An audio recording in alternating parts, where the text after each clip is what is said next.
Imagine walking through a hot, dry land thousands of years ago. The sun is shining brightly. There are no cars or tall buildings, but in the distance you see something huge rising into the sky. It looks like a giant pyramid with steps going up. People are climbing the steps, bringing food and gifts. You hear music and chanting. This is not a house or a castle. This is a ziggurat. It is the tallest building for miles. People believe the gods live at the top. Everyone in the city looks up to it, both with their eyes and their hearts. Ziggurats were tall, stepped buildings made in ancient Mesopotamia. Mesopotamia was a region where some of the first cities in the world were built. It was between two rivers, the Tigris and the Euphrates. Today, this land is mostly in the country of Iraq. People began building ziggurats more than 4,000 years ago. They were made by the Sumerians, Akkadians, Babylonians, and Assyrians. These groups all lived in Mesopotamia. Ziggurats were built to honor the gods. People in Mesopotamia believed in many gods, not just one. Each city had its own special god or goddess. The ziggurat was built in the center of the city, close to the most important places. It was part of a temple. The people thought that the god lived at the top of the ziggurat. So the higher the ziggurat, the closer it was to the sky and to the heavens where the gods lived. Ziggurats were not places where regular people worshipped. Most people were not allowed to climb the steps. Only priests and special workers could go up. At the top there was a small shrine or temple. That is where the priest would bring food and gifts. These were offerings for the god. People believed the priest could talk to the god for them.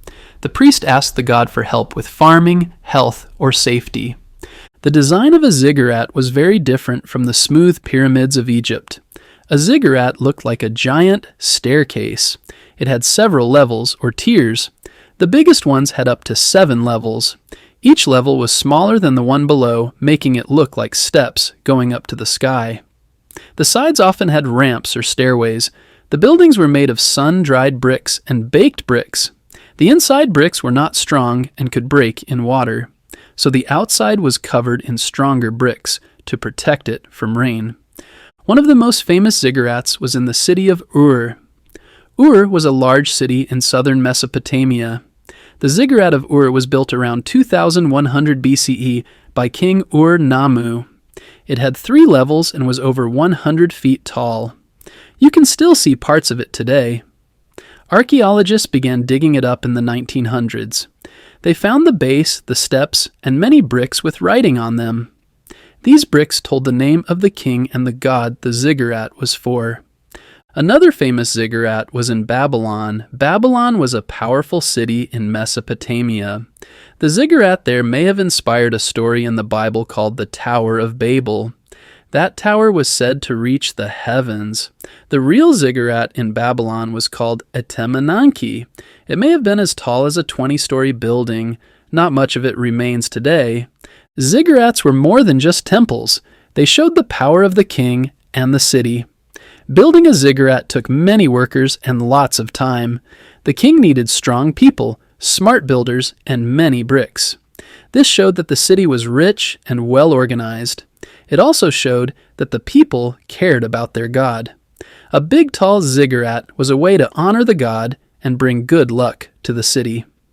As time passed, fewer ziggurats were built. New empires came and went. Some cities were destroyed or left behind. Others built new kinds of temples, but the old ziggurats stayed. Even though they were made of mud bricks, many of them lasted thousands of years.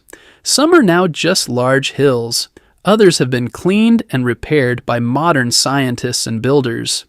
Today's ziggurats help us learn about ancient people. They show us what early cities looked like. They show how people worked together. They show what people believed. They remind us that even long ago, people built amazing things. They had strong ideas, strong hands, and strong hopes.